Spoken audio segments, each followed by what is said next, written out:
Hello, everyone. It's Thursday, December 5th, 2019. Digital Trends Live is about to start. Here's what we're going to be talking about today.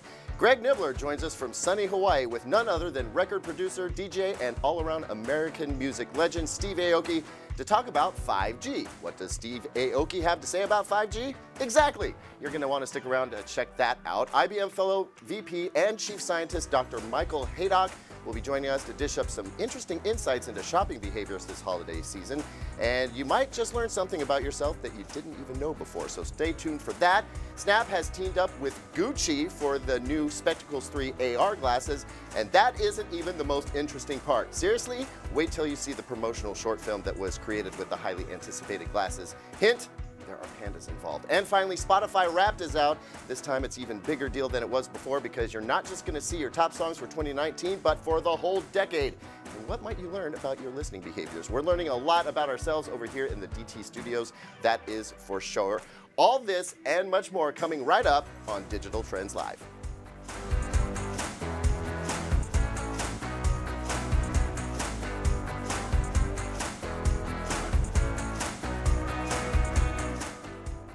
Good morning, everyone. I'm Caleb Dennison in for Greg Nibbler today. Greg, as I mentioned before, is in sunny Hawaii, sunning himself, if I'm not mistaken, and doing a little bit of work with Qualcomm out there, learning about all the new Snapdragon processors. Very interesting stuff. We are live on Facebook, YouTube, Twitter, Twitch, Instagram, all the places, Flipboard, you name it, we are there. Thank you for joining us for today's show. With me today is Professor Drew Prindle. Good morning, Professor. Praise Professor. How are you this morning? I'm pretty good. Oh, awesome, because I'm having a good time, but it's always much better when I've got a buddy around. I'm really excited to be doing this show with you. I feel like we're going to crush this dish. We're going to crush this stuff. All right. Well, thanks for joining me. Drew, it's kind of a thin news day, to be honest with you. You have some theories on that. Why don't you tell me what you're thinking? So every year before CES, between like Black Friday, Cyber Monday, and CES, it seems like everybody just goes into this like calm before the storm mode. It's like a silence Turn mode. off all of their like updates and everything. They're just saving it until the new year. And it's super, like there's just a drought with good news. Yeah, it's tough for us since we're supposed to be talking about the news. But fortunately for us, there's some interesting stuff happening today and this week in general. We're going to start with a story about Instagram, which is now requiring users to disclose their age. Now, they say that it's to protect the privacy and the data and sort of customize the experience for younger users. I'm thinking of my daughter, she's 11. Yeah. She doesn't need to be seeing everything that's posted on there. But they also mentioned, kind of out of the side of their mouth, oh, it's also going to be for targeted ads. And I got to be honest with you, when I look at that, I wonder, is this really about privacy and protection, or is this about targeted ads? What do you think? I think it's more about the ads and they're just dressing it up as like a good thing. But I mean, why can't it be both? It should be both, I suppose, but I'm interested to see how this turns out. My thinking is, what if you fake your age? I know a lot of people do that to try and get around restrictions. You know, there are some sites that won't even let you have an account if you're below a certain age, so people fake their age.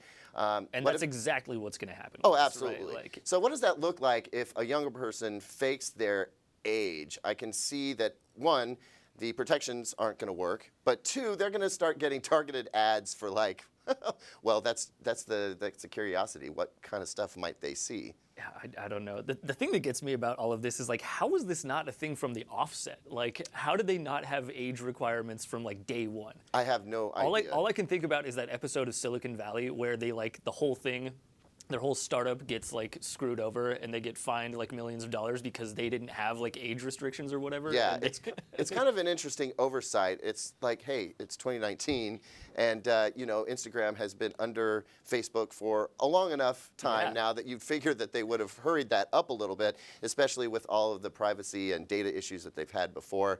Also, side note, this is unrelated to Instagram, but did you know that Craigslist finally has an app?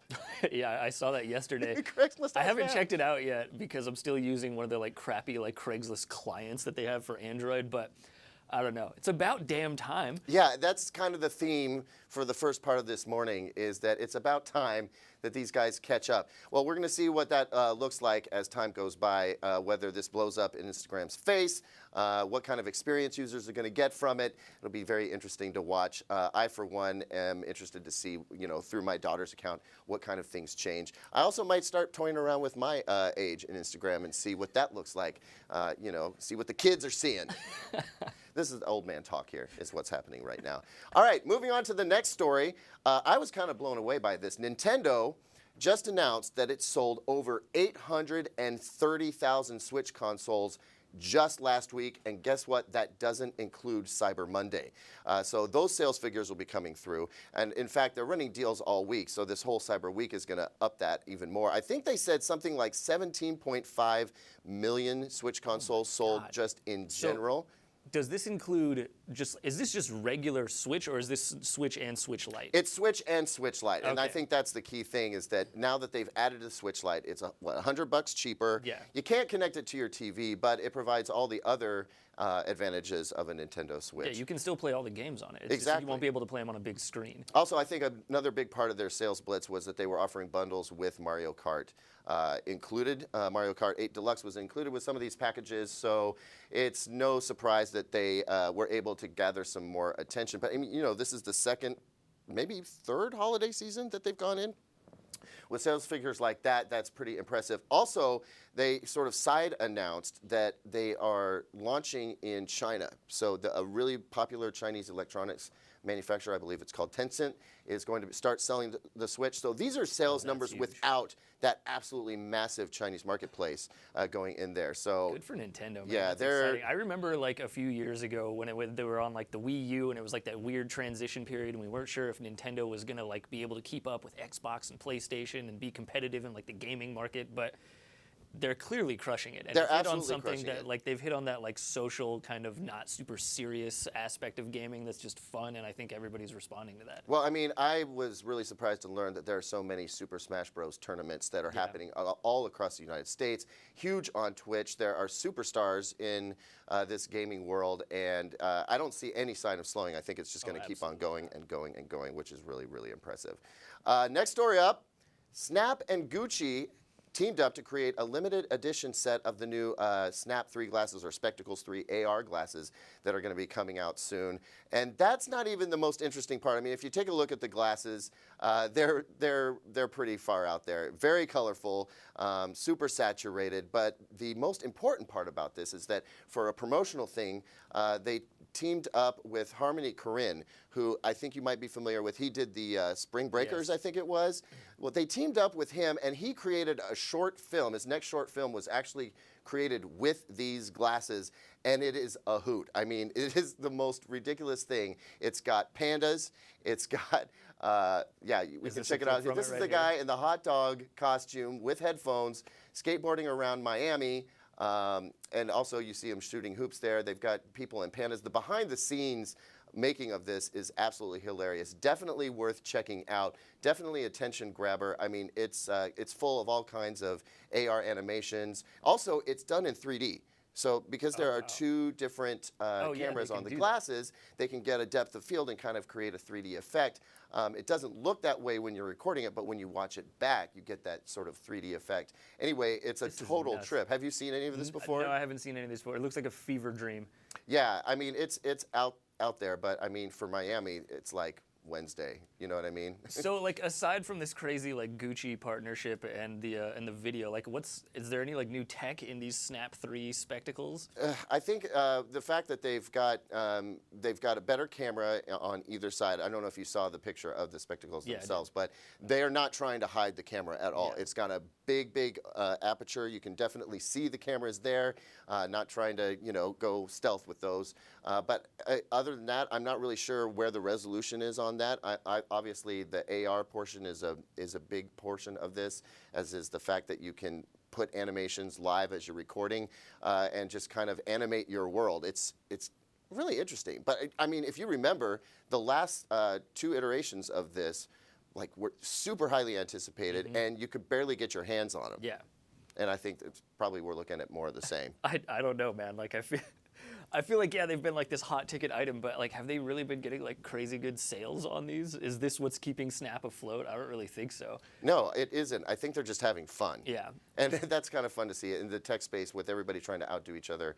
It's nice to see that people are just having fun. And honestly, I think it's just exciting to see like progress in like the AR glasses space, because that's the future. That's the next thing after like It definitely smartphones, is. right? I'm looking forward to when it's not just 3D animations and a bunch of neon, but when you can actually like look at something that you're trying to fix, look at the engine of your car, and it can be like the distributor cap is over here, Exactly. or well, distributor caps are kind of not really a thing anymore. But I'm showing my age. Listen, the fact of the matter is there's going to be really great practical applications for AR glasses. If Snap's leading the way, that's just nuts. That's weird.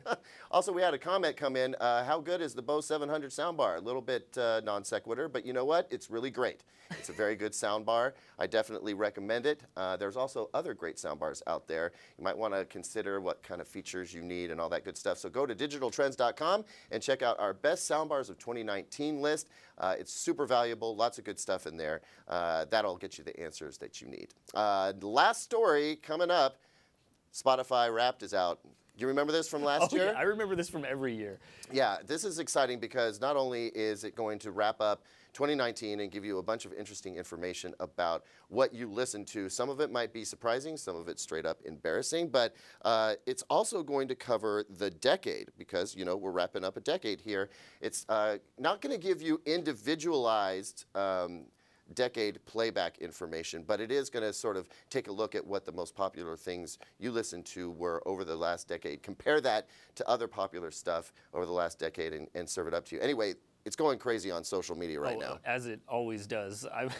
It's weird that I haven't had Spotify for a decade. So it's only really looking back 5 years, but still, it's some of those things I don't want to know. It's like it's almost embarrassing. Well, I mean, yeah, and when you have it put in your face that you're a closet Billie Eilish fan, that can be a little bit uncomfortable for some folks. But You thought it I was haven't just a checked mine guilty out pleasure, yet. but no, it was like the main song you listened to. Yeah, I think part of the thing that bugs me about Spotify Wrapped is that I have a huge amount of songs that are saved in Spotify, lots of different playlists. I have this feeling that I'm gonna look at it and find out, yeah, you pretty much listen to the same stuff all the time, and you don't, and it's the stuff that when I go to play something for my kids or for somebody else, somehow that screws up the algorithm and makes it look like I care about certain music that I don't. I think that's the problem with this personalization stuff, is that it's meant to be just for you and serve your interests, but every time you involve somebody else, it's like when somebody else watches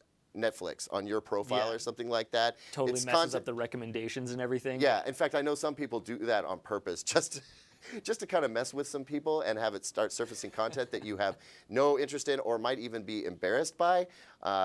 Something similar happening here with Spotify. But yeah, check that out. There's two ways to do it. You can either go to Spotify's website, punch in your login credentials, and then you can open your playlist during the slideshow that it does for you, which is a lot of fun to watch in the first place. And then if you're on your mobile app, go to the search area and you'll find Wrap 2019 in like a pink sort of colorway, and you can click on that.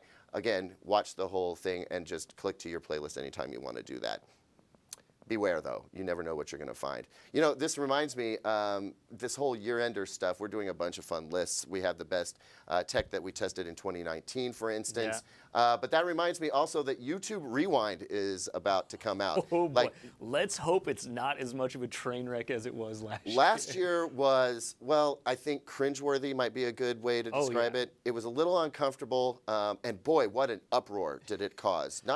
I'm not sure if that was a bug or a feature, like if they intentionally made it that cringeworthy and were like, do it, this is going to be controversial and everybody's going to talk about it. Well, it doesn't matter whether they intended it or not. Everybody did talk about it. Yeah. But then again, everybody else is talking about it every time it comes out. I'd rather it be positive than negative. Yeah. It definitely wasn't positive last year, and I think part of the reason was it didn't feel very genuine. Also, some controversial figures on YouTube were very conspicuously not represented. And say what you will about that, the YouTube community wasn't a huge fan of that. They felt like that was censorship and maybe didn't belong. But that means that I think YouTube Rewind 2019 is probably going to be pretty highly anticipated this year.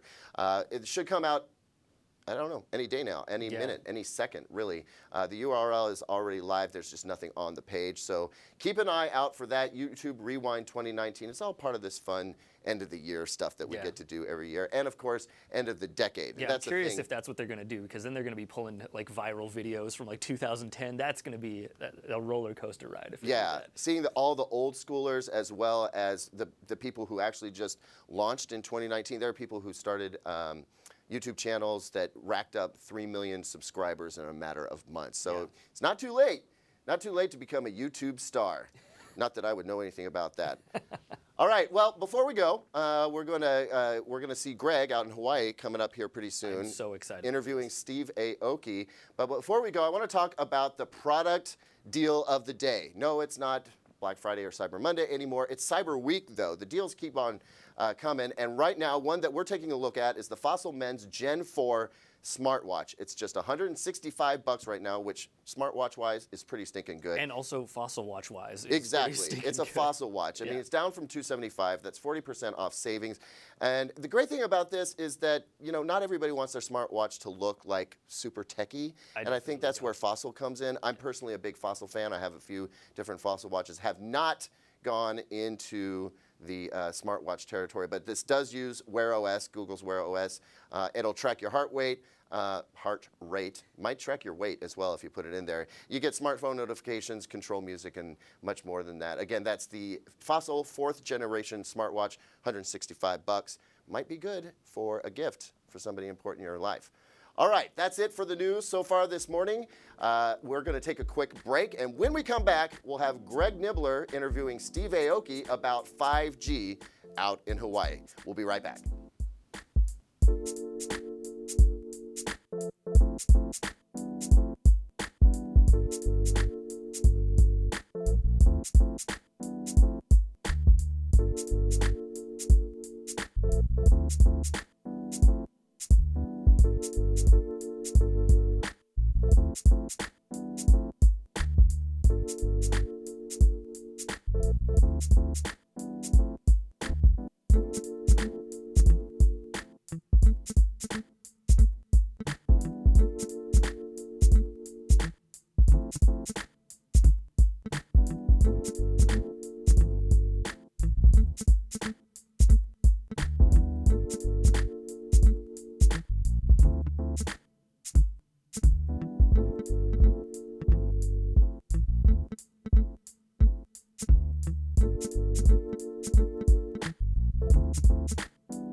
Hey, Greg Nibbler with Digital Trends Live here with Riley Wynn, and we are in Maui at the Qualcomm Snapdragon Summit, where we're talking about all the latest and greatest developments in 5G technology. And after day 2, we're going to round it out with our top 5 highlights, starting with number 1. This is something that was showcased today. 5G is going to enable us to store our identification on our phones. So here's what happened. On stage, they brought on a rep from Google, rep from Qualcomm. The two people talked about it. They came up with a deal, an agreement, and a way to use the technology to store your driver's license on your phone securely and safely. It's insane. Like, you're not going to have to take anything with you except your phone in the future. Literally, you can pay with your phone. Now, if you get pulled over, you can use your phone. Well, not yet. Not yet. In the future. There's still, yeah, it's in the future. It's easy to get caught up. Yeah, I know. It's like, I want it now. Right. I want it now. I don't want to have to carry anything but my phone. Right, because I lose my wallet enough anyway, so I could definitely use that. That could help me out personally.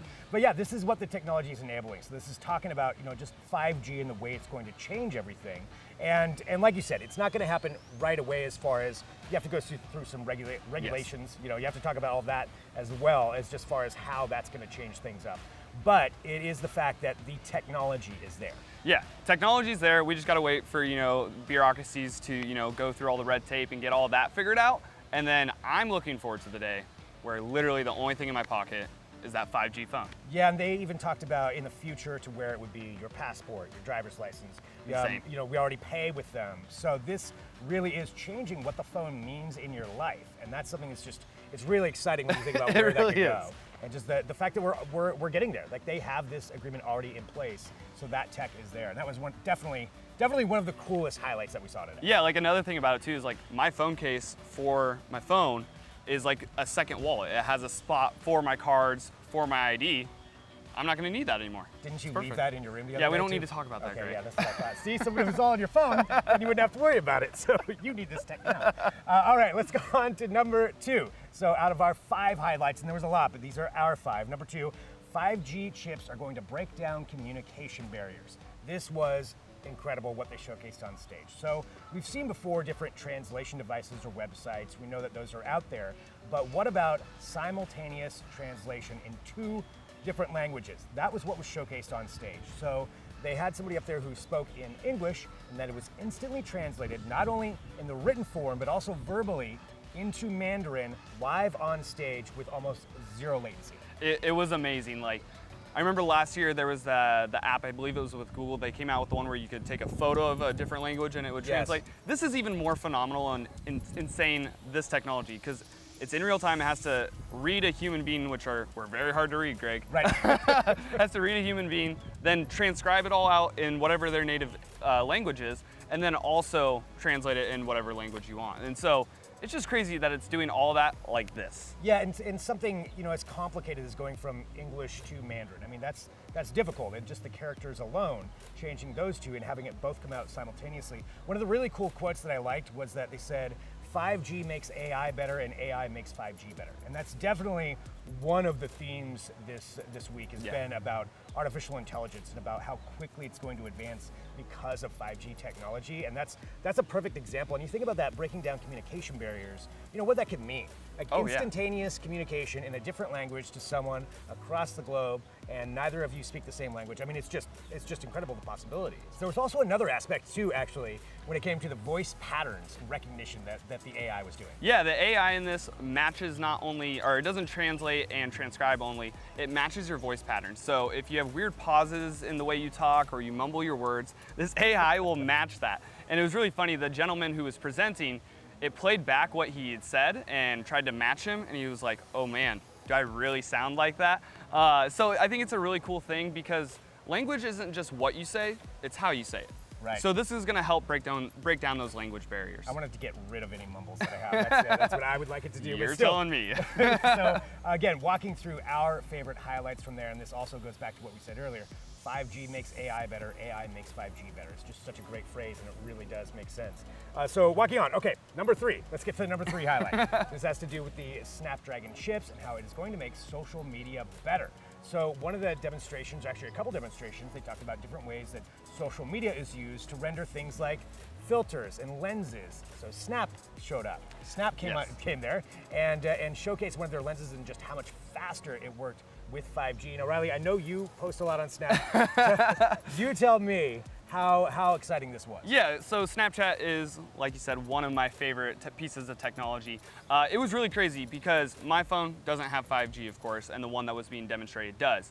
And I actually pulled up, when we were sitting out in the audience, I pulled up my filters and I started playing with them and tried to compare. And they were just kicking my butt. Yeah. Like the people on stage were just kicking my butt with how fast they were able to switch between filters, how well they worked, how quickly they recognized your face, put the baby face on you, the old person face, whatever it is. It just worked so much quicker, and it was really amazing. Yeah, that, and then they even showcased too, like just using your own avatar for meetings and just how fast it rendered. And it was just like you said, pretty much instantaneous, where it just mapped your face and it's like, okay, this is what you look like in this, and because of that processing power that it had, that was another thing that was just really exciting. So that's one more thing of the highlights from today. So let's continue on here. I know we got to get through our 5. There's a lot that's happening with all this stuff. That's why we're so excited about it. So number 4, let's go to this. So the new chips and 5G will make us better photographers. I love this aspect of it. And they talked in depth about the advancements in cameras. So we all know this with cell phones, cameras are getting pretty incredible. Like you've got ones that are a lot more than 1, 2, 3, 4, even 5 cameras on one phone, which is nice, but it also tends to make us all think that we're pretty good photographers because we have so many lenses. It's not always the case, but with AI and 5G, we actually can be a lot better because of the way it can process and understand the environment of what you're taking a picture of. The one feature I like the most is they were talking about how when you zoom in on your phone, it actually switches the cameras that it's using. It switches the lenses, so it goes from like the macro to the wide, all the way up to the telephoto, and the chips will help smooth out that transition, because before they were kind of janky. It would kind of cut and jump to the next camera. Right. It looked weird. Yeah. And so if you're filming video, you don't want that, right? Well, the chips are able to smooth out those transitions between the cameras, so it looks like you're doing a zoom with your hand rather than a digital zoom on your phone. Right, and with an actual professional camera, Exactly. but all through your phone. They also talked about the power of 4K video. They have a demonstration filming in 8K. I mean, it's incredible how far it's advancing, and it's not just the cameras, that's the key thing. It's because of 5G. That's what's going to really allow us to take advantage of all that and look like better photographers. That's going to help out a lot of people. It's going to help out me. All right, so those are 4 highlights. Let's get to the 5th highlight from day 2 that we wanted to talk about, and this one was a big one. 5G will change the way we play games. So we've known about mobile gaming. Mobile gaming obviously itself is certainly huge, but cloud gaming is definitely something that's on the horizon. We've seen Google Stadia start this off, but what's really going to push that over the edge is 5G, and Qualcomm even made some big claims. We talked to Cristiano Amon, who's the president of Qualcomm, Yeah. and he even said, he's like, no, platform gaming is on its way out. It is going to be 5G streaming gaming is the way of the future. It is going to take over. One of my other favorite things from day 2 of the Snapdragon Summit was Fortnite legend Myth came out on stage. That was pretty amazing. It was really fun to have him come on and talk about how excited he is for these new processing chips and 5G.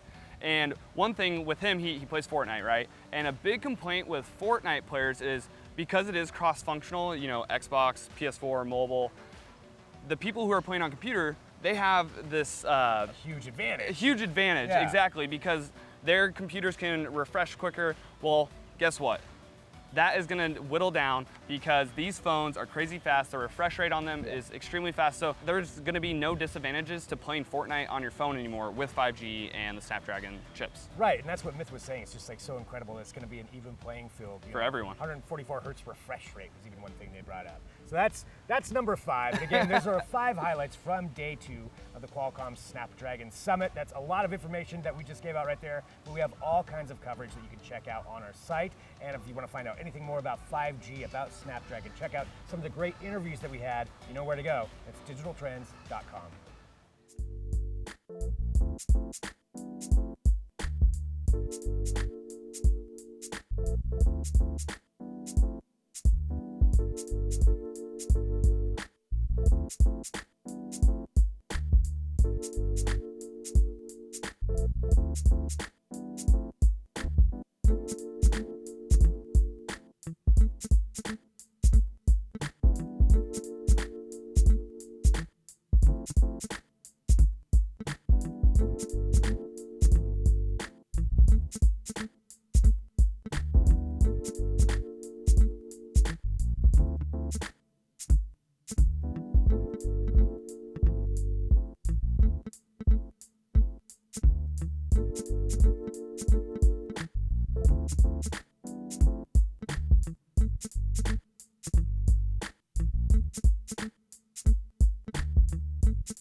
Welcome back to Digital Trends Live. We are so live right now. Can you feel the liveness? So live, in fact, that the SpaceX rocket launch that was supposed to happen yesterday, it's actually happening right now. In fact, in 35 seconds, T-minus, it should be happening. So we've just converted live into a little watch party. We got Drew Prindle back in the game, Mr. SpaceX. Mr. Rocket Man himself, to comment. So why is this a big deal, this rocket launch? Because this is, well, first of all, it's another launch where SpaceX is going to be recovering the first stage rocket booster, right? So that's just cool because reusable rockets are an amazing thing that weren't a thing in the past, like 8 years or something like that. So now space launches are getting cheaper. But the significant thing about this one is it's an ISS resupply mission. Okay, so it's about to take off. Yes. Ignition, liftoff. Here we go. Man, this never gets old. This takes me back to the space shuttle days. This is It's my almost like favorite spectator sport, Yeah. for sure. there's always a worry that something could go wrong. And I don't think anybody really wants anything to go wrong, but you know that's a legit concern. I think usually, So far, so good. Usually the things go wrong on the launch pad. So the fact that they're off right now and the rocket seems to be on course is a very good sign. Right, and I feel like the further you get into the flight, the less likely there is going to be some sort of an event. Yeah. So this is a much needed ISS resupply. Didn't this fail earlier? I mean, the launch didn't They've happen had a couple yesterday, that have failed, but not this one in particular. Yeah, there was a couple notable failures in the past. One of which exploded, and it had Facebook's like internet.org satellites Oops. on it. So that was what Facebook was going to use to deliver broadband to like underserved areas, kind of like what SpaceX is trying to do Right. with Starlink right now.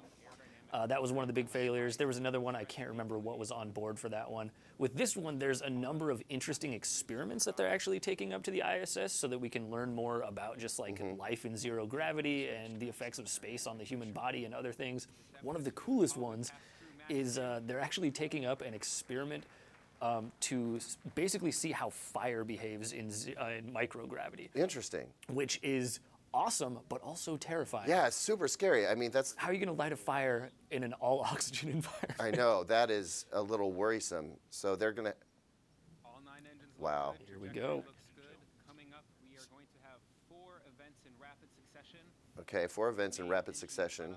For Miko, followed by stage separation. That's such a then cool second shot. engine start 1. That's the engine on our second stage. So, followed by the about how much start of the time boost back burn of our elapses first stage. before the rocket actually starts coming back down and starts to try landing itself. If I remember correctly, it's like 4 minutes, 5 minutes tops. Like I think Into like, the total flight time? yeah, by the time Okay. like from launch to dropping it on the drone ship in the ocean is usually around that long. It depends and it varies, you know, get a depending view on of our how first high in stage orbit they're trying to take out. things. So with an ISS resupply one, they're getting it pretty high up there. So it might take a little bit longer. View inside the 2 stages. I'm really of not waiting for entirely stage sure. separation. So cool that Stage they've got separation. cameras everywhere that can show us all the different facets of this. That's inside. Yeah. Stage separation happened. And it starts doing its burn to kind of control its descent. Yeah. Is that what's going on there? So basically, it keeps itself mostly like vertical, more or less, so that it can use that main booster to counteract gravity when it needs to and kind of slow itself down so it's not like burning up in the atmosphere as it falls back and can control its own descent. A 6-minute burn ahead. And then on the left side of your screen, that is a forward-looking view from our first stage where the boost back burn has also started successfully. It's going to shut down here in just a few seconds. This thing is red hot. Yeah, the funny thing is for these, like SpaceX is always so concerned, like their main concern is getting the payload delivered, Right. right? But I'm always just way more interested to see them land the And rocket. then you That's just like see the on the tail of the spectacular screen thing there from the for second every one of stage these camera, that was launches. the nose cone from Dragon being deployed. The nose cone of Dragon being deployed means we've left a majority of Earth's atmosphere as we power, second stage powers Dragon to the International Space What Station is right with now. like the almost like respirating looking flex that's happening on that? What is that? Mylar? It's probably Mylar. I have no idea what that is. It's like the beating heart of the ship. Bunch of Weirdly rhythmic. What is that? I don't know. There's a bunch of rocket scientists laughing their butts off at us right now, I'm sure. All right, well, there it goes. We hope to make that the its way rocket back lands. safely. And of course, we're going to keep an eye on that and have that footage available. We'll cover this launch on digitaltrends.com, I'm sure, especially if it lands successfully. We'll want to have the video for that. But we're going to take a break. Thank you for joining me, Drew. Yeah, really always a appreciate it. pleasure. That's always fun. When we come back, we're going to speak with Dr. Michael Haydock.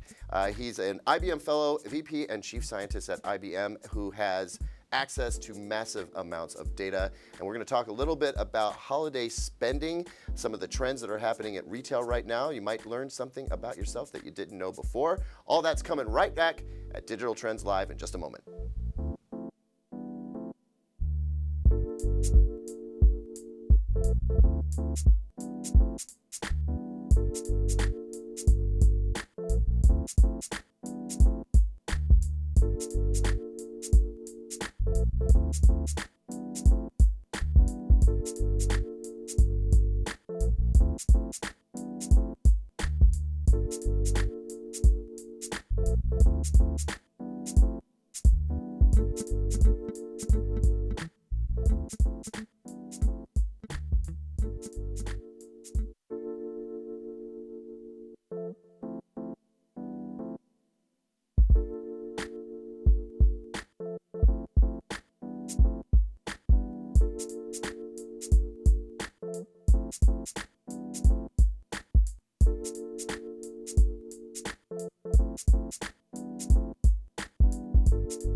Greg Nibbler with Digital Trends down here at the Qualcomm Snapdragon Summit in Maui, Hawaii, talking about 5G technology and how it's changing everything. To do so right now, though, we are joined by the DJ, the producer, the writer, the extraordinary talent that is Steve Aoki. Steve, thanks for joining us. We're talking about 5G here and just some of the different ways that it's changing things. And I guess to start off, let me just ask the general question. What excites you the most about 5G technology? I think it's, for one, as an artist, I always want to connect with my fans in a richer, more deeper experience, find ways to make my show more exciting, more entertaining. So it's always about that angle first. And then also for me as an artist in the studio, it just makes things a lot easier. You know, right. Altogether, just faster, more efficient, so I can stay in the flow. So, and as a human being, everything is just a lot more seamless. So I'm just excited about when 5G just is all over the place and I can use it wherever I go.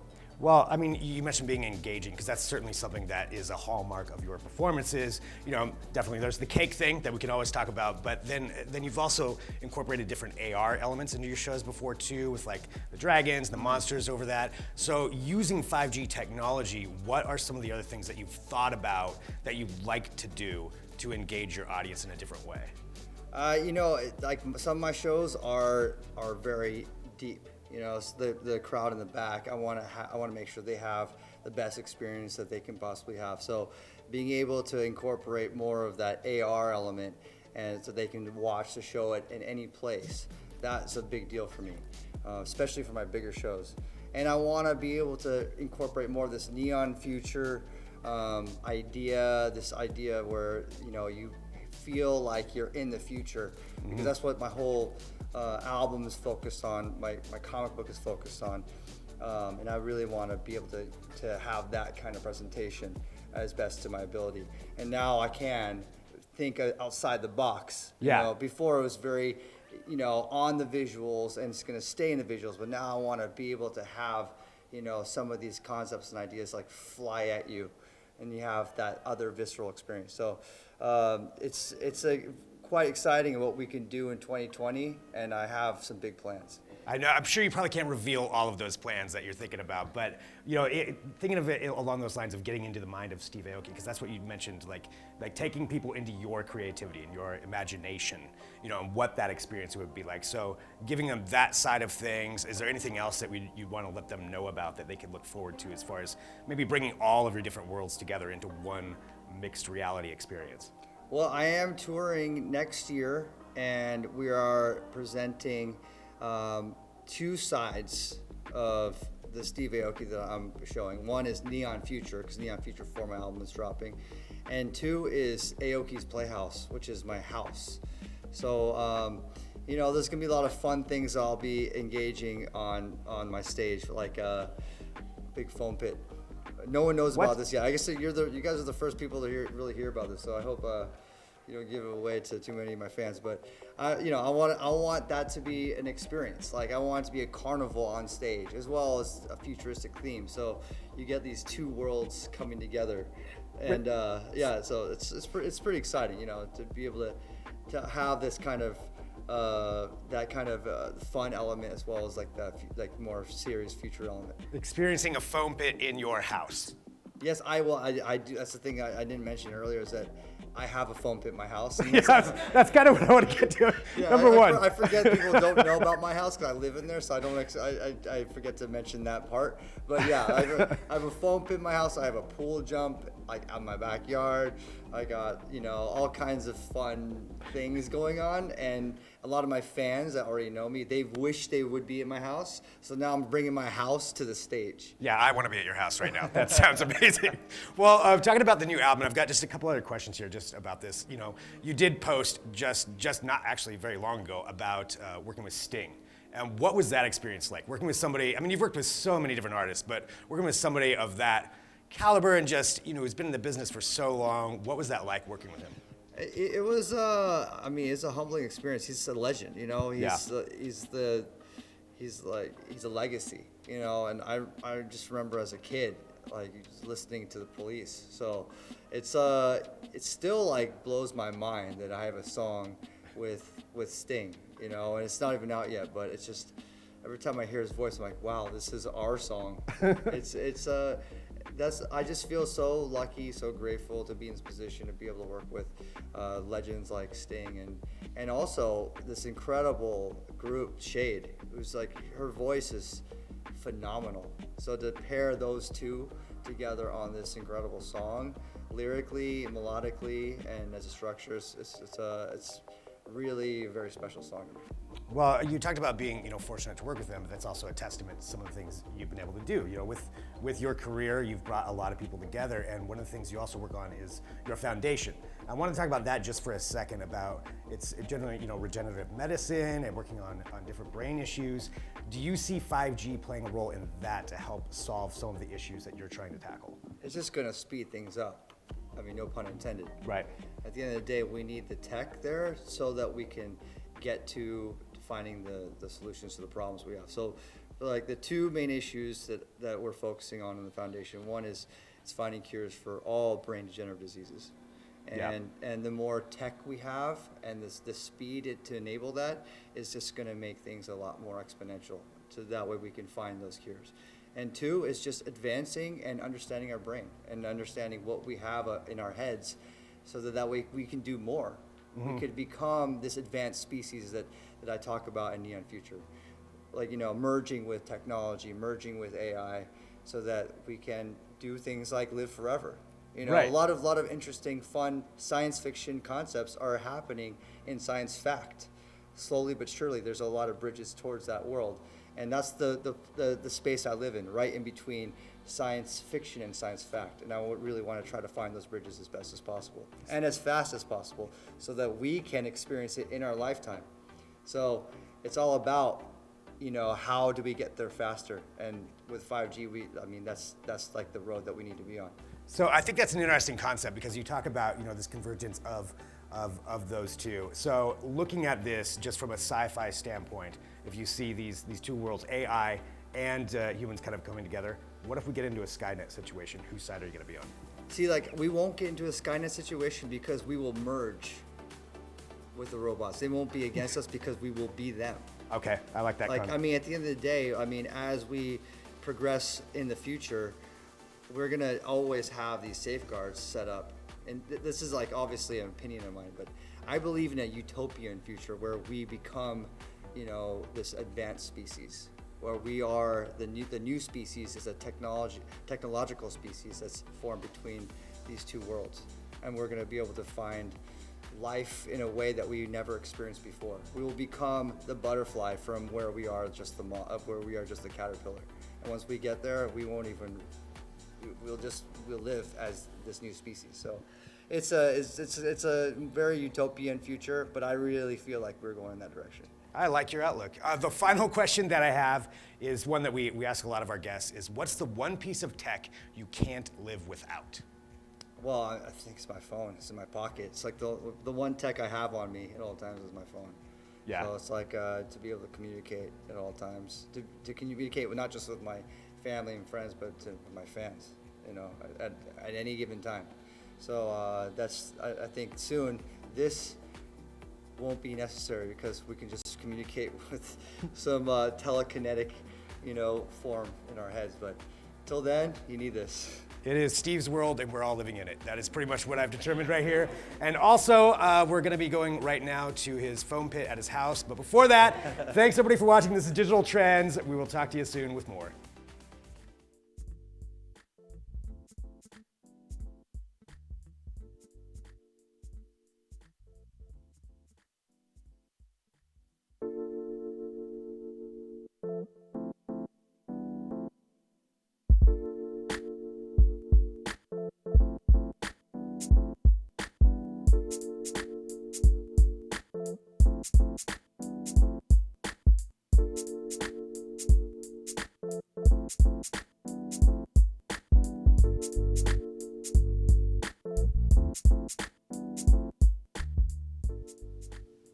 Welcome back, everyone, to Digital Trends Live. I'm Caleb Dennison, and I want to bring a very special guest in, Dr. Michael Haydock, credit where it's due. He's an IBM Fellow, VP, and Chief Scientist with IBM. And Dr. Haydock, first, I just want to say welcome. Thanks for being here.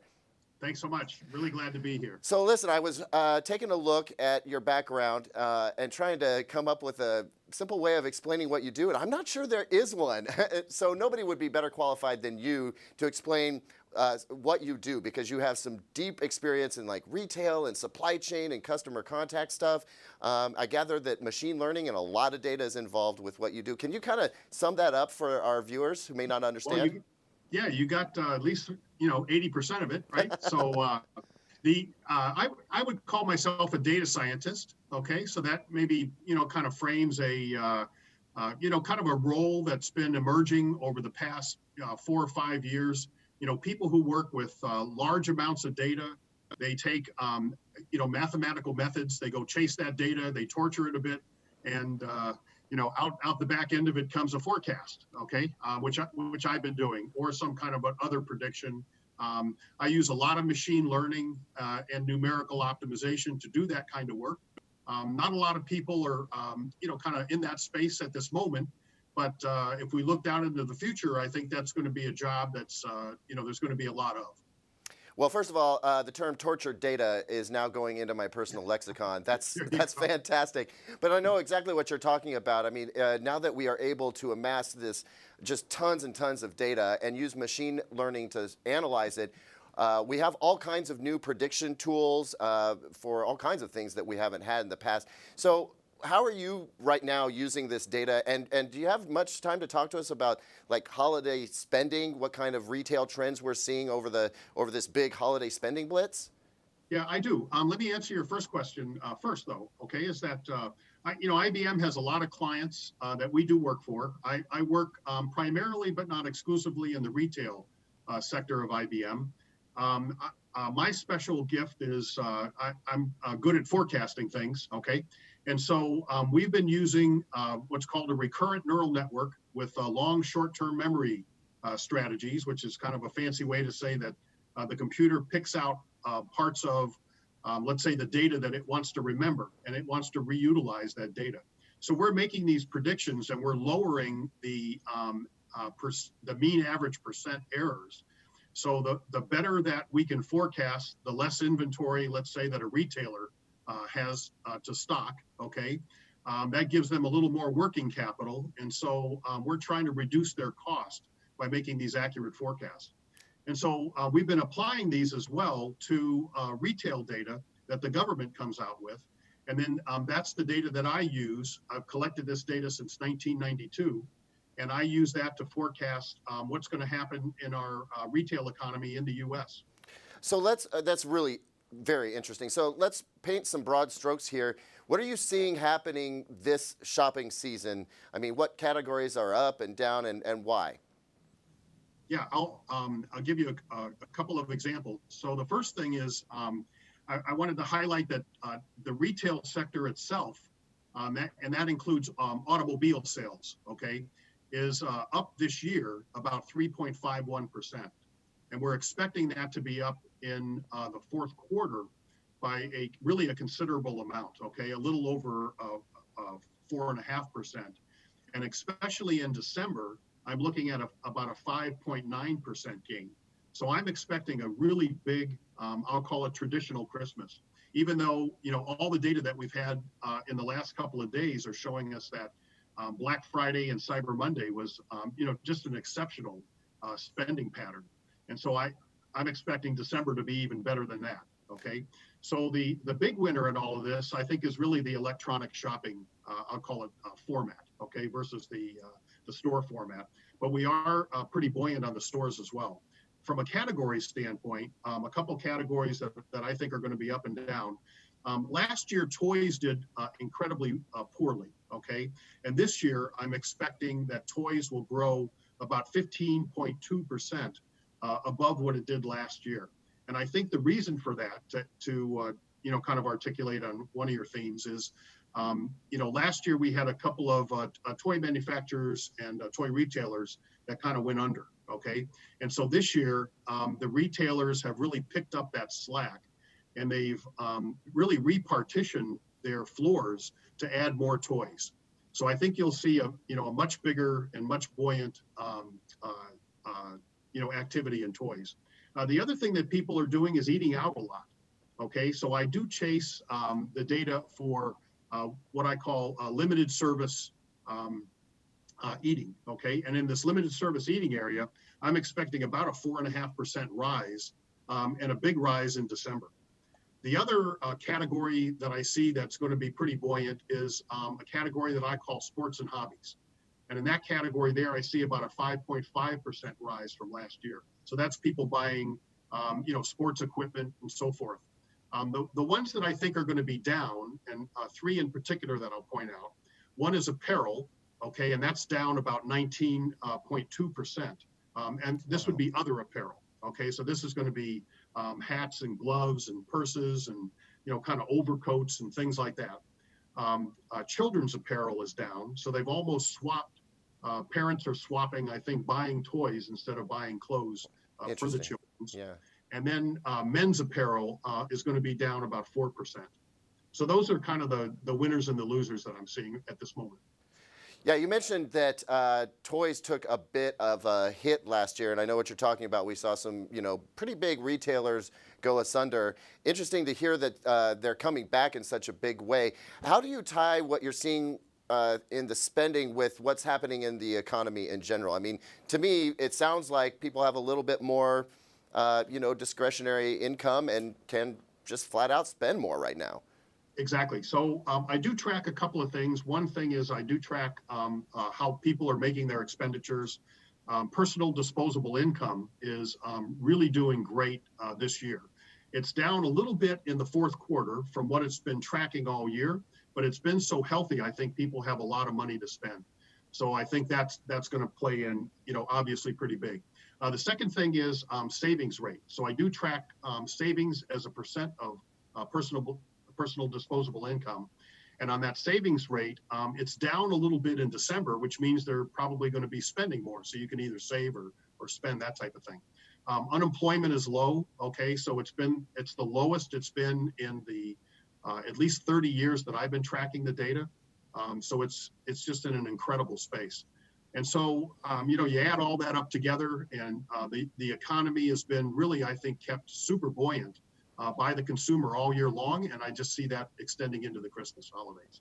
Well, Dr. Haydock, this is super insightful, and I thank you for imparting this knowledge on us. What my takeaway here is that my kids are going to be very happy because I'm going to be buying less clothes and more toys for them.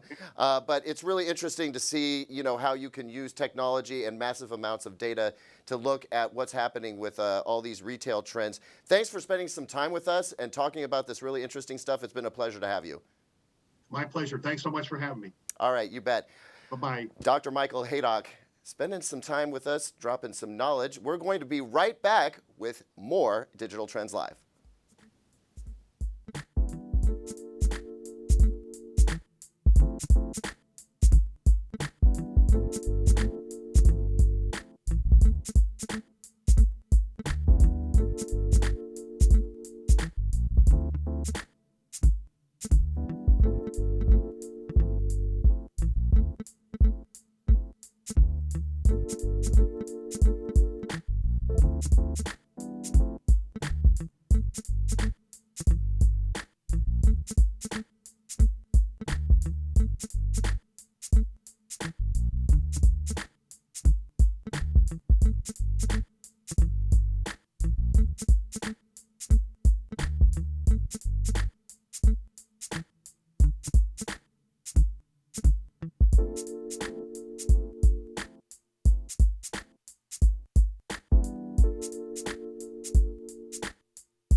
Welcome back to Digital Trends Live. I'm Caleb Dennison with you, and man, what a day. We've seen a lot of really interesting stuff, from Instagram changing its rules to Nintendo ruling the retail sector.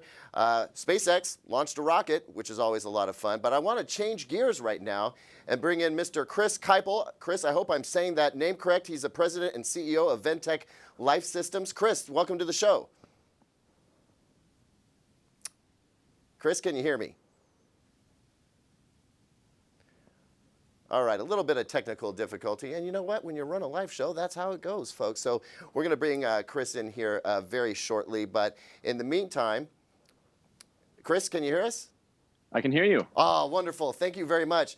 So, Chris, I don't know if you could hear me earlier. Did I pronounce your name correct? Is it Keipel?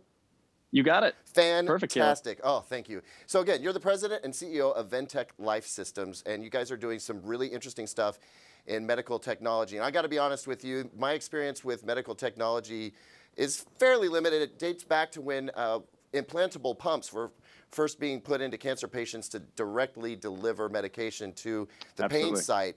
My dad was actually involved with that, and it was fascinating to watch that stuff develop. You guys obviously on the forefronts of pioneering this kind of technology. First of all, I want to talk about your leading product right now. Do I say it correctly if I call it Voxen? That's correct. You got it. So tell me, what is Voxen? Who's it for? What does it do? You asked a great question earlier, and you said, what is a piece of tech you can't live without? And that is Voxen for many people. When you think about people who have complex spinal cord injuries. They can no longer breathe on their own. When you think about neuromuscular patients who have lost their ability to breathe on their own because they no longer have the muscle capacity to do so. When you think about COPD, third and fourth stage, when you think about preemie babies who have genetic disorders or complications at birth, you think about people who can't breathe on their own and they need a machine to help them breathe. And in many cases, they don't need just one machine. They need a whole host of complex machines to replace their entire respiratory system. And so that's really what Voxen is. Voxen replaces a lot of the equipment that people have to use in the home and integrates all of that into one simple to easy to use system. So when you think about what is your respiratory system, you're thinking about breathing, you're thinking about oxygen, you're thinking about secretions. You and I swallow a pint of liquid every day. If you lose the ability to do that, you got to get rid of that liquid. Otherwise, it pools in your lungs. And it also can be about medication delivery. So you think about inhalers, nebulizers, things that can deliver aerosol medication to your lungs. That's what the respiratory system needs if you can't do it all on your own. Right. So Voxen integrates those things together. So it's first and foremost, it's a critical care ventilator. It meets that same safety and accuracy standards you're used to seeing in the ICU. So you can really get people out of the hospital faster. It's a built-in oxygen concentrator. So just with what you're seeing with Voxen, can generate about 6 liters per minute of oxygen. It's a built-in cough assist device at the touch of a button. So no more switching between machines, switching between devices. It's hospital-grade suction with about 40% more flows than any other suction pump out there. And it's a high-performance nebulizer that's built in and works with the ventilator to deliver one flow of air to the patient. Wow, that's really 5 or 6 different devices all built in one. You're telling me that until now you had to have all those different machines in order to accomplish the same task? Correct. So what you're seeing behind me is all the traditional equipment that people were using before Voxen. So there's portable ventilators, portable oxygen concentrators, portable cough assist, portable suction, portable nebulizer. But when you add all those things up, you're no longer portable. And that was really the dream of Voxen. Let's put all that equipment into one easy to use system to make it really approachable for people, make it look easy and make it look like it can be a part of your life. Because when you're diagnosed with a lot of these conditions, it isn't just going home to your house and being on a ventilator for a couple of weeks. People live on ventilators for years. So this piece of equipment becomes a part of your life. And it's not just the patient that's affected, it's their entire families too. When you think about someone who has complex spinal cord injury, they're going to depend on their family to take care of them. They're going to depend on their family to carry all this equipment with them every single day. They're going to depend on their family to do all their treatments throughout the day and switch between all these different therapies. So integration isn't just about mobility. It isn't just about making it easy for the patient.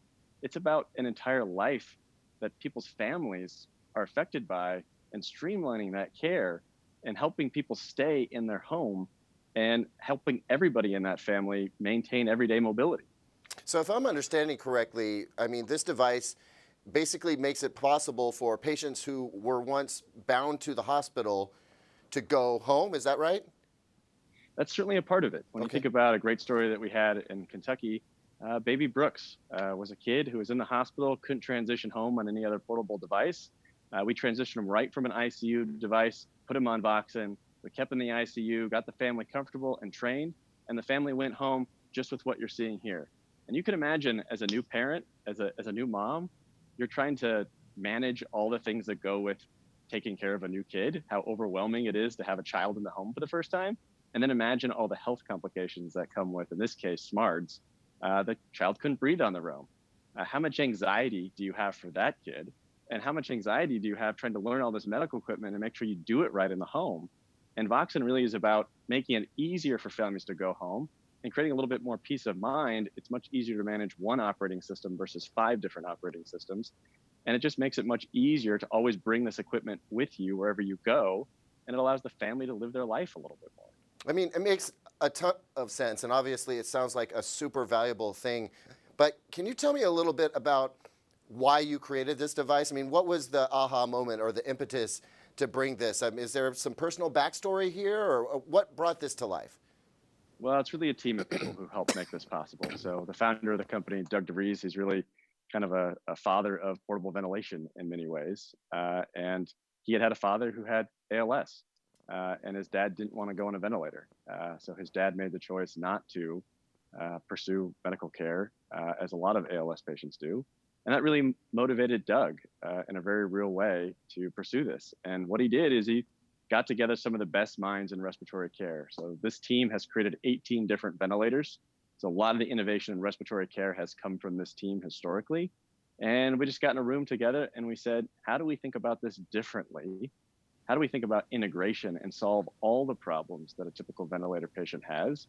And how do we make this easier? And how do we make it a part of people's lives? And I think to answer your question, it's not just about going home from the hospital. It's about living and enjoying life and getting the most out of life while you're on a ventilator for the patient and their families.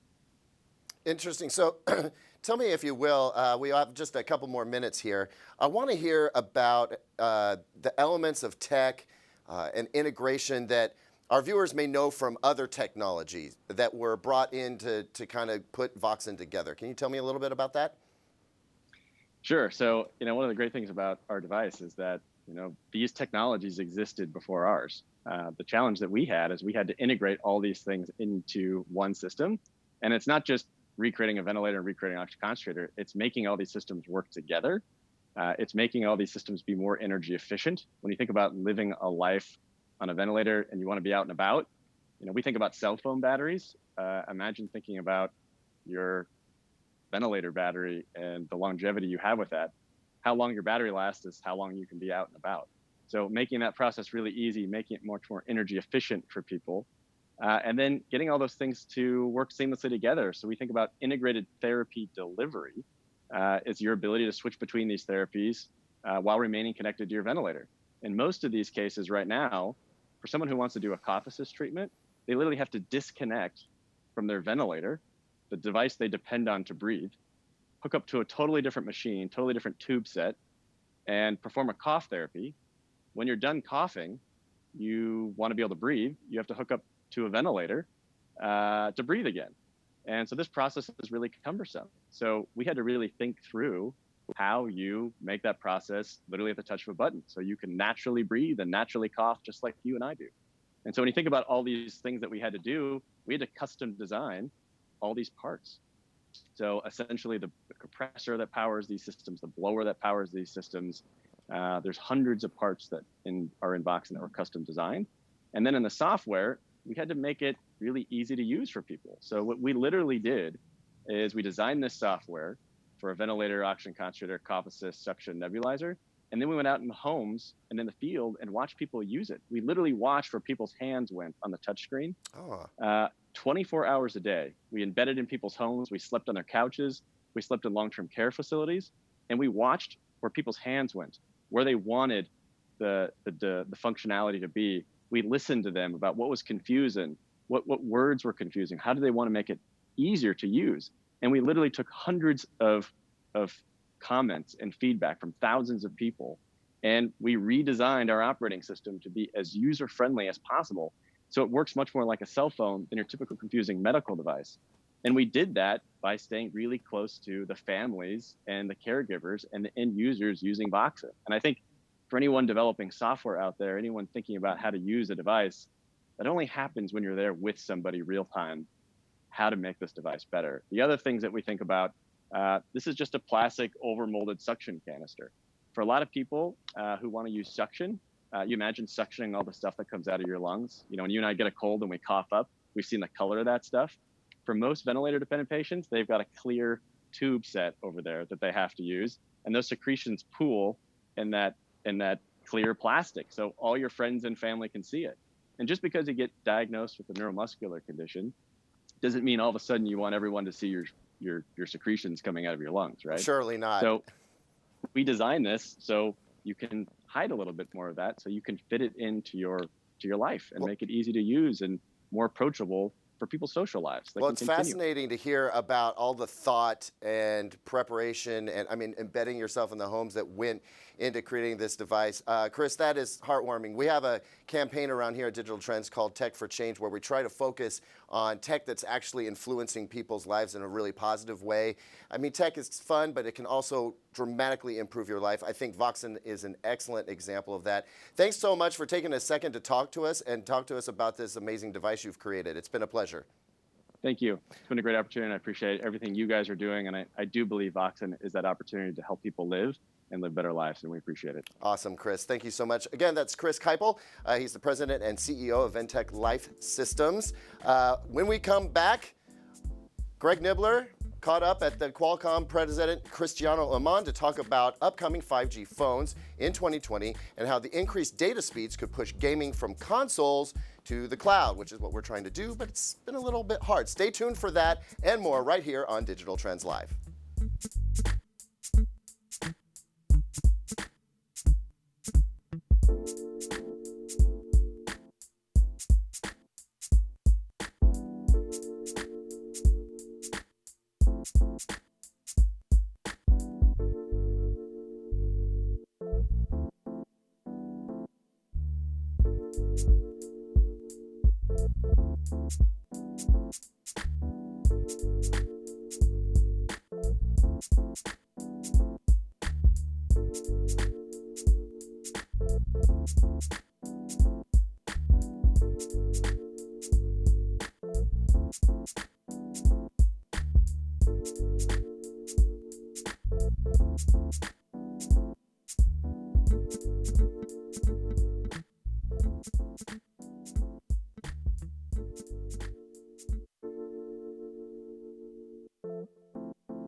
Hey, Greg Nibbler with Digital Trends here at the Qualcomm Snapdragon Summit here in Maui, talking about 5G technology. And we have the person of the hour here with us right now, the president of Qualcomm, Cristiano Amon. Thank you so much for joining us. Thank you. Happy to be here, Greg. My pleasure. This has been really exciting so far, learning about 5G, and I know there's a lot more that's going to be coming out, but what I want to talk about is one of the things you brought up in the beginning, which is how far we've come with 5G. And I feel like everybody's kind of catching up to speed on that. Can you talk about where we've come just in this last year up to this point? Yeah, look, we took the challenge with the mobile ecosystem to accelerate 5G by 1 year. We felt that the market is ready for 5G.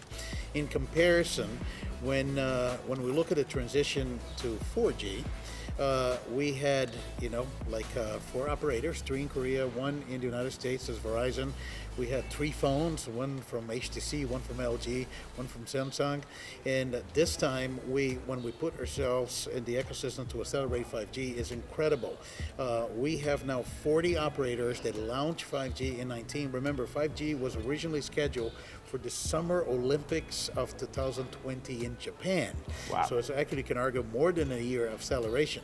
We have 40 operators that launch, 40 OEMs, and we have over 200 operators in 109 countries investing in 5G. So from the idea to accelerate 5G to 19 and where we're at right now, it's incredible what we accomplished in 2019. I mean, that adoption rate's just amazing with that many partners and that many people from around the world that are clearly seeing the advantages of 5G and want to bring this out to more people. And one of the things that you were talking about today are your new chips. And I wondered if you could give us just kind of an overview of those and what they're going to allow providers and partners to do. When you think of smartphone today, and the smartphone it's been incorporating a lot of the features from consumer electronics. It's your camera, it's your mobile gaming device, it's your navigation. And when you add 5G, we see a lot more capabilities coming. Not only the multiple gigabit speeds that you're going to get on 5G, but also a lot of development in artificial intelligence for on-device artificial intelligence, plus capabilities to play mainstream gaming, one of the use cases of 5G. And 865 got announced today is our flagship smartphone, and it's going to be the best smartphone you can buy in 2020 will be an 8065 power smartphone. And the second announcement is how we're going to bring 5G to the other tiers and to scale. And our 700 series already incorporated 5G for devices launching in 2020. And I think that's a really great point to bring up too. Is 5G? Everybody's kind of comfortable with that idea being in a mobile phone, where where we see a lot of it coming. But it's those other devices too, and that interconnectivity. What will that allow people at home to do? When you start thinking about all these different things connected, what other kinds of things can people look forward to? Maybe even in this next year alone. Right. It's a long list. So yeah. I'll just give a few examples. Your phone is going to get much better. I think you're going to have new services that you're not able to do it today. You'll be able to do it. You're going to play mainstream gaming. You're going to have a completely different social experience. You're going to be able to become a broadcaster with ability to stream content in high definition in real time. You will be able to change how you deal with social, with virtual presence. So there's a lot of things coming in your phone space.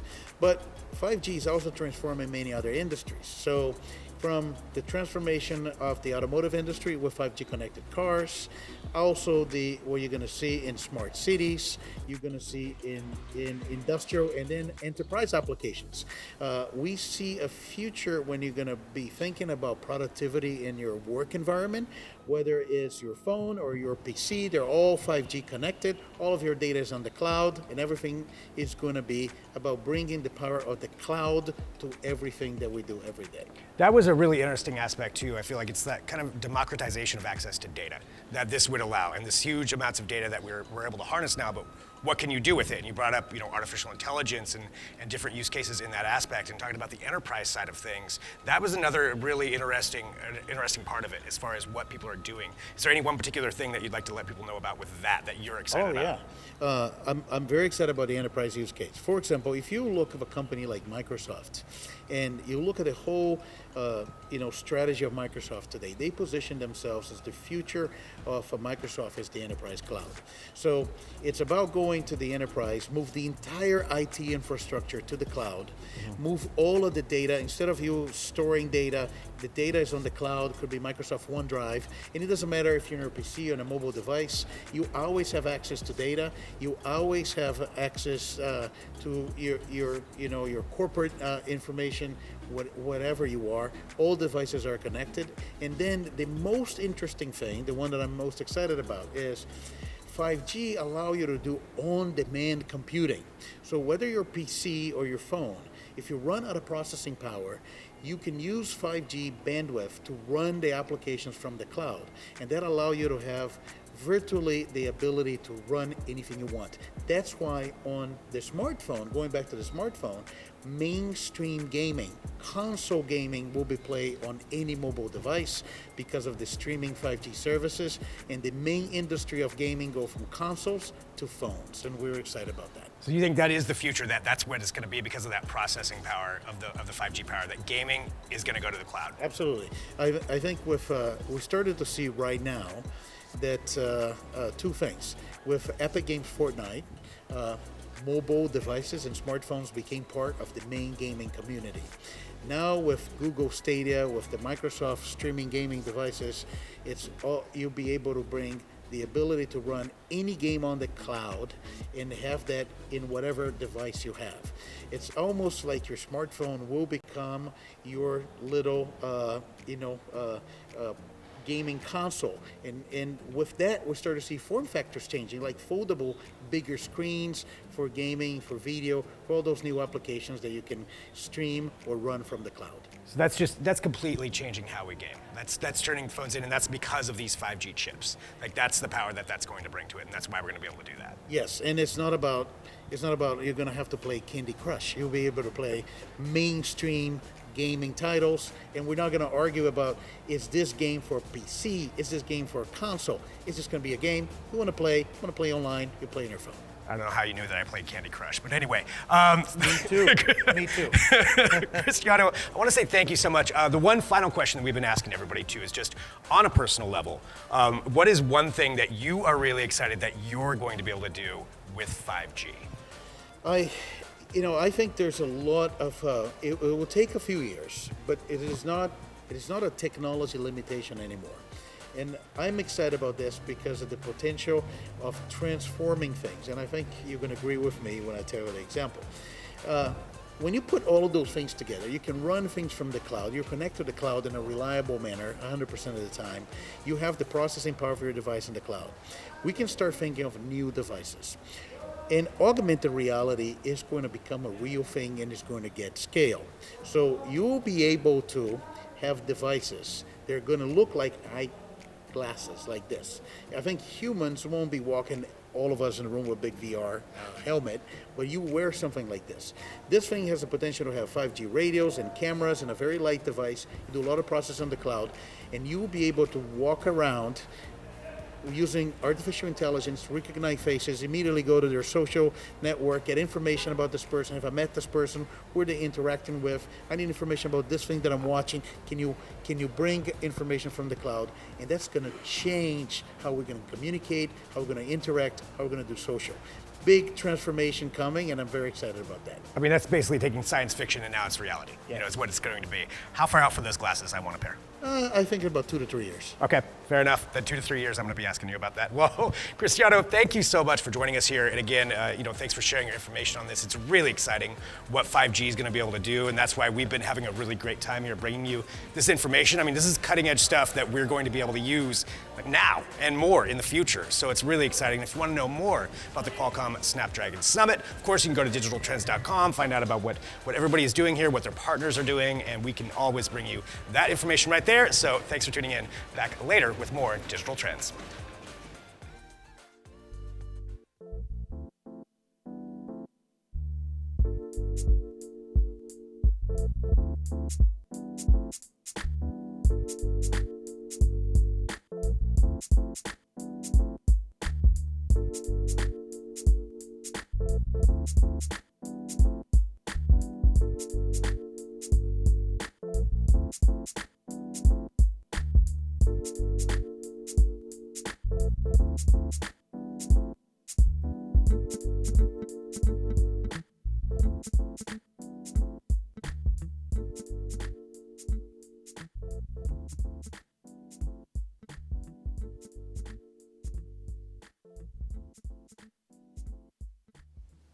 Welcome back to Digital Trends Live. I am Caleb Dennison. We're steaming right along here. And let me ask you a question.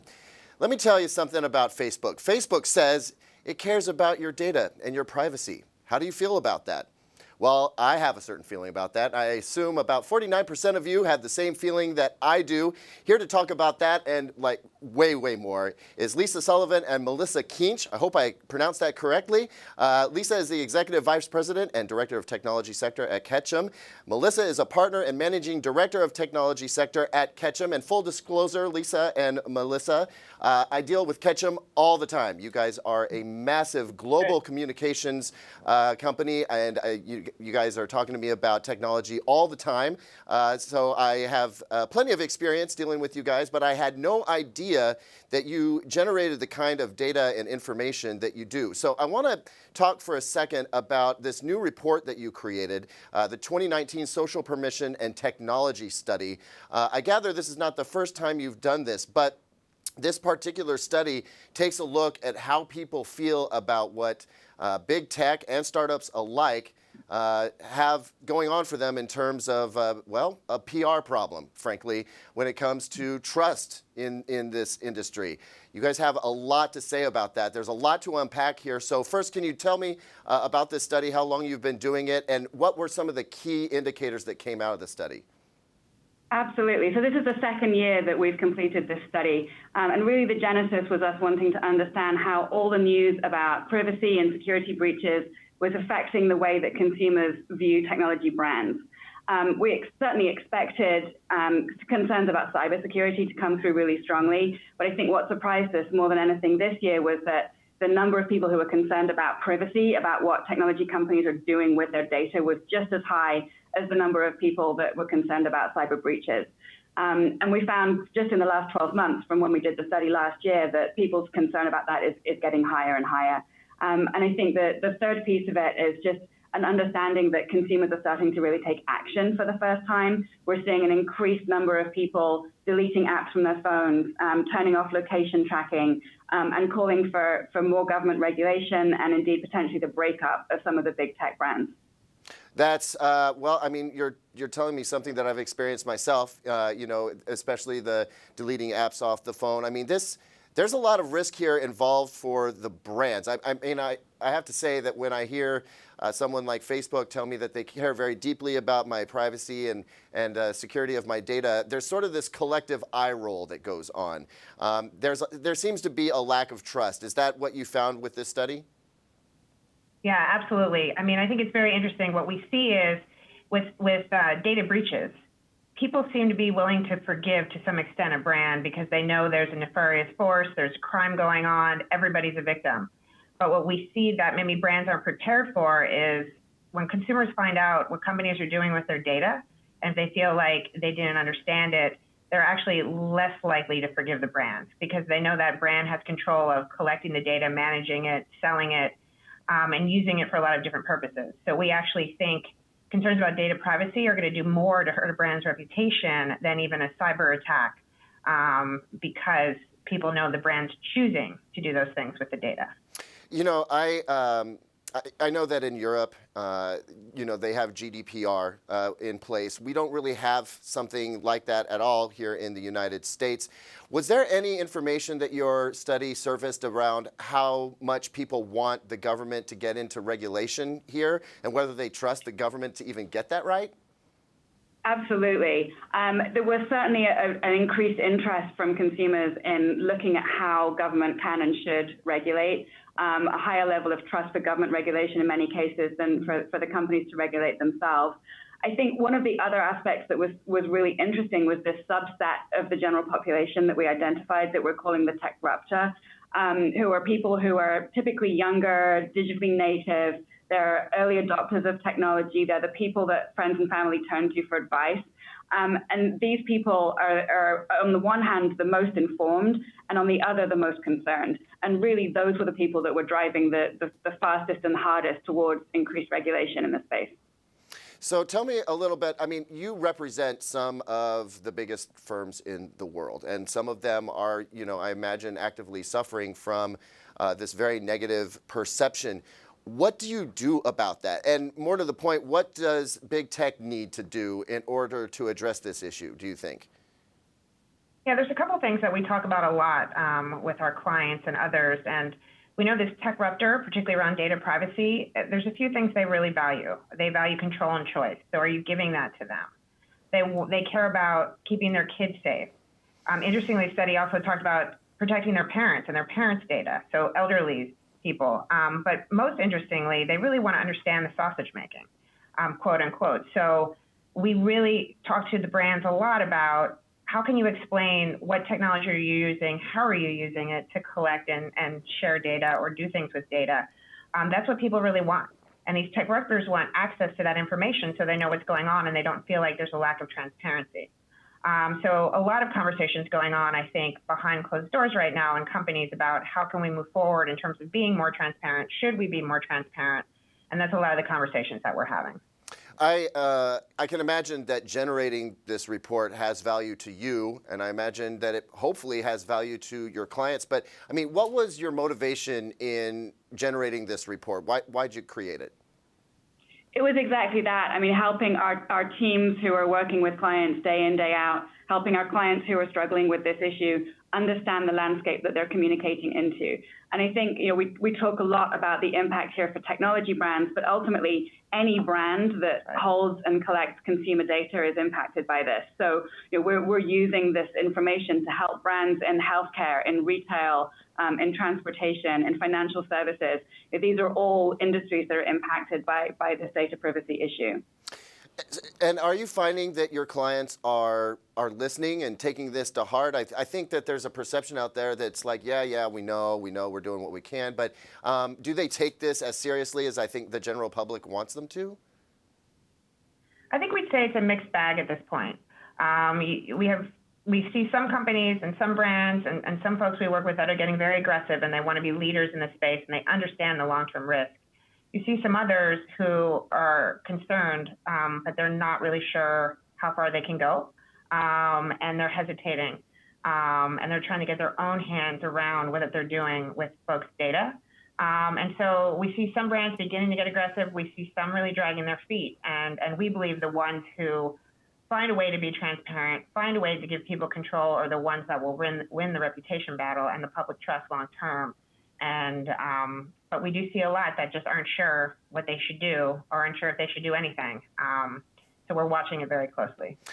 Yeah, I can imagine you are. So let me just be very blunt and ask you, are you optimistic that we're going to see some movement in the positive direction in 2020? Cautiously optimistic. I think, as Melissa said, it's a space we're watching really closely. I think we have seen a shift from last year to this year in terms of how seriously many companies are taking this. And I do think with some of the pressure that's coming from global regulation, with what's happening in California, there are some changes that are underway that I think will help us reach that tipping point. I think we may see a handful of brands from tech, from financial services, from entertainment that take a leadership step forward. And so it'll be interesting to watch in the next year if we see 2 or 3 brands really break out and show that leadership.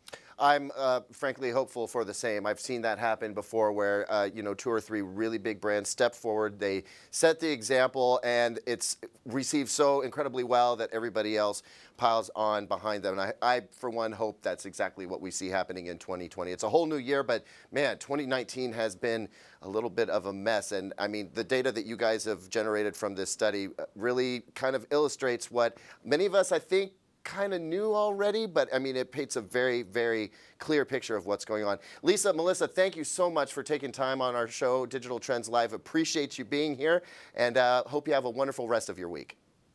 You too. Thank you. All right, Lisa and Melissa with Ketchum PR.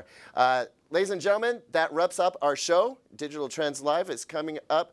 I'm sorry. It's not the end of the show. It's live, and I'm a new host. That's what's going on. We've got one of my favorite segments. Real News is coming right up, right after this break. Thank you very much.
Hi, I'm Erin Keeney. And I'm Riley Wynn. And this is Real News, the show that helps you decide what movies deserve your money at the box office this weekend. Well, first up, the players are back, but the game has changed. Here's a first look at Jumanji: The Next Level. I think he went back in. We gotta go get him. Are you out of your mind? We haven't even picked our guys yet. Oh, he just started. All right. You hear something? Huh?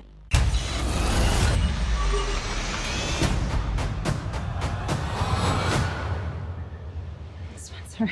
Huh? What? Who are you? Oh my God. You're Spencer's grandfather. Are we in Florida? And you? Milo Walker.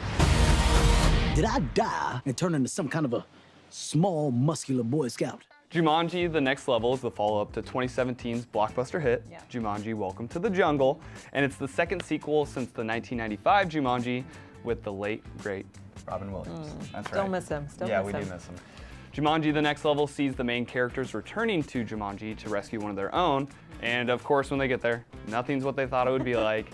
Nothing they expected is there. Like, of then course we not. wouldn't have a movie. Exactly. We wouldn't have a movie. What's the point, right? Yeah. Well, the players will have to do whatever it takes to escape the world's most dangerous game. The film brings back the always entertaining Dwayne "The Rock" Johnson. We have Kevin Hart, Karen Gillan, Jack Black, and Nick Jonas. We've been talking about him a lot. We have been. I'm not complaining, but Yeah. yes, he is. He's out back there. as well. Yeah, he's back for this one. But we also have some newcomers. Awkwafina, Danny Glover, and the legendary Danny DeVito are in the mix now. Two of my favorites. Three of my favorites. Danny DeVito, though, and Danny Glover, next level hilarity. I love them.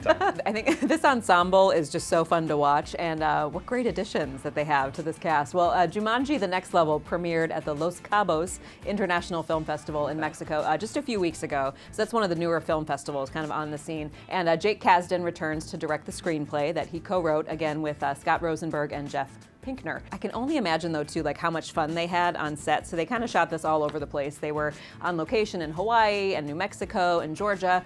And some of the early reviews are saying that this reboot is just as good, if not better, than the first, which I think is always tricky, right? When you have these diehard fans. The last Jumanji in 2017 made nearly $1 billion worldwide. And now this sequel opens 1 week before Star Wars: The Rise of Skywalker. So this same thing happened, if you remember, back in 2017.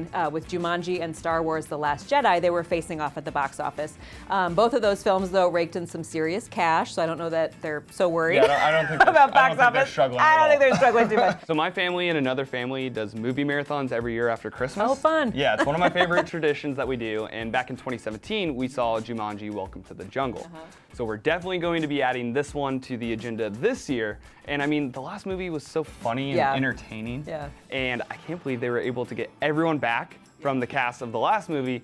It's pretty freaking awesome. Yeah, it is pretty awesome. Also, I think that would be so fun to see this movie with a big crew, you know, like with your crew. And two, for me, it's like Danny Glover, Danny DeVito. It just kind of brings us to the next level hilarity for me. And I also think for a lot of us, the nostalgia of Robin Williams is going to bring me to the theater. There's a lot wrapped up in this, so I'm definitely going to go see this one. Well, you can see Jumanji: Next Level in theaters December 13th. Next up, we head to New York City, where a charismatic jeweler makes a high-stakes bet that could lead to the windfall of a lifetime. Here's a first look at Uncut Gems. How you doing, Holly? How's it going? Howard. Good Pesach out. All right, welcome back. So I want the Celtics to cover. I want the Celtics halftime. I want Garnett points and rebounds. What is that? I started it. Are you serious? You're taking my money all over town, placing bets. I'm having very serious second thoughts. Are you serious right now? This is me. This is how I win. Uncut Gems stars Adam Sandler as Howard, a loudmouth jeweler in New York City's Diamond District. He has a gambling addiction that's destroying his professional life and his personal life, and he's always on the lookout for the next big score, right? The movie follows Howard over the course of just a few days as he races around New York City and out on Long Island as he tries to pull off another one of his cons. This time, though, he finds himself in over his head after he makes a series of high-stakes bets that could lead to the windfall of a lifetime. Sandler actually replaced Jonah Hill in this role. Oh, wow, okay. Yeah, so he was offered the role about 10 years ago, but he said no because he read the script and he was actually scared of Howard. Oh, yeah. He's like, I don't want to be that guy. He sounds awful. But fortunately, he found his way back to the project, so we have him here for this performance, Idina Menzel. She's a Broadway star. Also, of course, don't say it. Elsa from Frozen. Don't sing it. I should say for all the fans. No, yes. no. Yes, so she plays his estranged wife. Yeah. And anything's possible! NBA star Kevin Garnett is also in this film. Yeah, we have him. But, you know, look what you got! Singer and songwriter The Weeknd is also in this film as well. Uncut Gems premiered at the Telluride Film Festival back in August, and this is from filmmaker brothers Josh and Benny Safdie. It's a follow-up to their highly acclaimed and very low-budget 2017 crime drama, Good Time. Do you remember that one with Robert Pattinson? He got very serious in that one.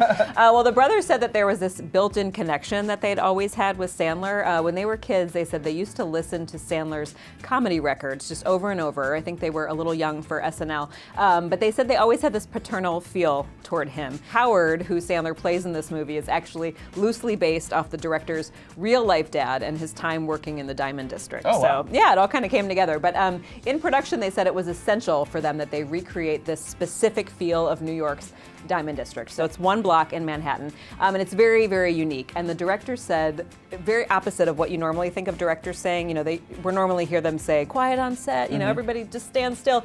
The opposite for them, they said, no one stops talking on this set. Do not stop moving. Do not stop talking. And they even hired some non-actors to be in this film. Yeah, funny story about that. So Mike Francesa, who's like a very famous New York sports broadcaster, he's well known for, you know, being very PC with his language and not cursing.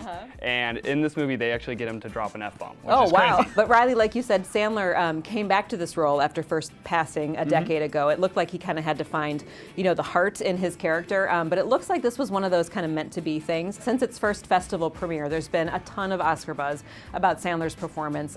He's up for the Gotham Award, and he just got nominated for an Independent Spirit Award. And a lot of times, as you know, those Indie Spirit nominations, they kind of give us some clues for who's going to be in the Oscars race. You can see Uncut Gems in theaters December 13th.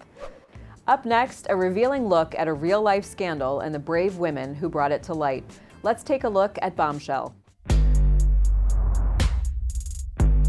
You know why Roger's got that door blocking his office. Someone has to speak up. Someone has to get mad.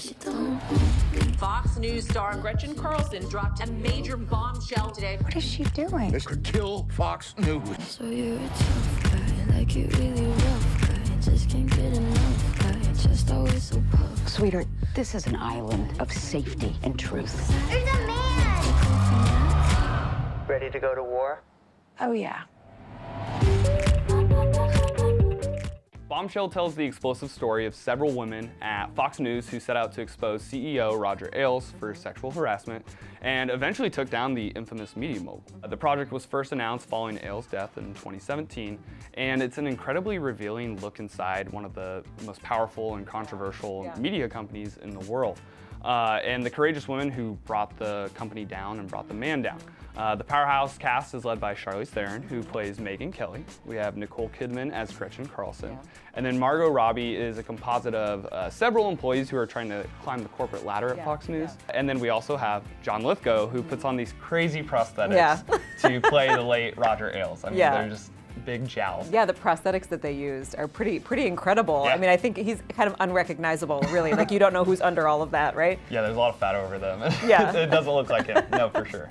This is from Lionsgate, and the film is directed by Jay Roach, who brought us Austin Powers and Meet the Parents, and it's written by Charles Rudolph, who brought us The Quick and Smart, The Big Short. Nicole Kidman, as you said, plays Gretchen Carlson, and she was really the whistleblower for this whole thing. She first sued Ailes in 2016 for sexual harassment, and that, of course, led more women, including Megyn Kelly, to come forward with their allegations against the TV titan. And Kidman says it was actually Meryl Streep who convinced her to take the role. You know, they're co-stars in Big Little Lies, and Meryl told her this was a great part. It's an important story to tell. Theron said too that she was a little conflicted at first, so this wasn't like a for sure thing that she was going to take this part. She said she didn't agree with a lot of things the journalist has said in the past, but she did understand Kelly's strength and her ambition. And Megyn Kelly herself has often said, you know, I'm tough. Like, I hear it all the time. I'm a tough person. I have sharp elbows. But Theron said, you know, people often say the same thing about her. So she said, yeah, I kind of get that. I feel a connection with this role. Like you mentioned, this movie was written by Charles Randolph, who also co-wrote The Big Short, which is one of my favorite movies. That movie covered a different kind of scandal, but it told the story in a very interesting way, and I thought told it very well. So I think they'll do the same thing with this this film as well, and this scandal. Also, this is an A-list cast. Nicole Kidman, Charlize Theron, and Margot Robbie. This movie has a ton of talent, and I can't wait to see it. Well, you know, I've been saying this for years. I think the Oscars are still missing two main categories at least, stunts and casting. And I think casting, this deserves all the awards for casting. All of these actors are just dead ringers for their real life counterparts. Also, Riley, I've been following this story for years, being in this business, being a woman in this business, and I've been waiting for this one to hit the big screen. So I think I'm probably gonna take some of my girlfriends, especially, to see this. Yeah, well, you can see Bombshell in the theaters December 13th. If you're going to see one movie this weekend, make it Daniel Isn't Real. You can get your tickets at Fandango. Thanks for watching Real News. We'll see you right here next week. Hey, everybody, I'm Caleb Dennison. Thanks for tuning in. That was Real News, and for real this time. That's all we have for you today. Tomorrow on Digital Trends Live, Ciara Pressler will be back for another work-life segment on finding that holiday balance, how to hit end-of-year deadlines, and potentially saying no to some social engagements as long as there is some spiked eggnog. My deadlines may slip. Flipboard technology editor Ken Young will be on for another episode of Tech Briefs, covering the top tech news of the week. Riley Wynn and Greg Nibbler will be back covering the final day of the Qualcomm Snapdragon Summit and what you need to be paying attention to regarding 5G. We'll be live right here at 9 a.m. Pacific, 12 p.m. Eastern tomorrow. Tune in and subscribe wherever you consume content. For Digital Trends, I'm Caleb Dennison, and this has been Digital Trends Live.